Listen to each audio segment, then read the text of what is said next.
তাফসীর পেশ করবেন এমন এক ব্যক্তি যাকে 2019 সালে রাজবাড়ী হুজুর হাজীউল কোরআনের সভাপতি ছিলেন। এই আলিয়া মাদ্রাসা মাঠে আমরা ওনাকে দাওয়াত করেছিলাম। সিলেট পুলিশ প্রশাসন আমাদেরকে অনুমতি দিতে চায় না। আমাদেরকে বলেছিল যদি মামুনুল হক সাহেবের নাম কাটতে পারেন তাহলে আমরা অনুমতি দিব।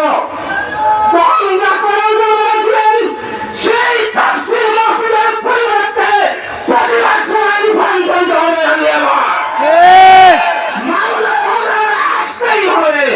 আলহামদুলিল্লাহ মামুনুল হক সাহেব 19 সালে এসেছিলেন।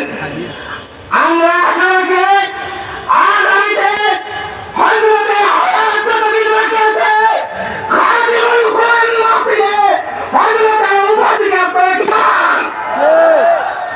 এরপর আপনাদের সামনে মহাগ্রন্থ আল কোরআন থেকে তাফসীর পেশ করবেন বারবার কালামের তাফসীর মাজলুম আমিনাতেন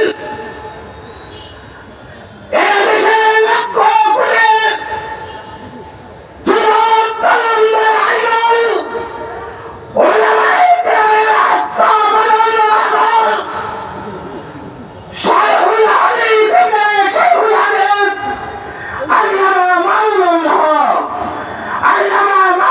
হক এই পর্যায়ে আপনাদের সামনে মহাগ্রন্থ আল কোরআন থেকে তাফসীর পেশ করবেন।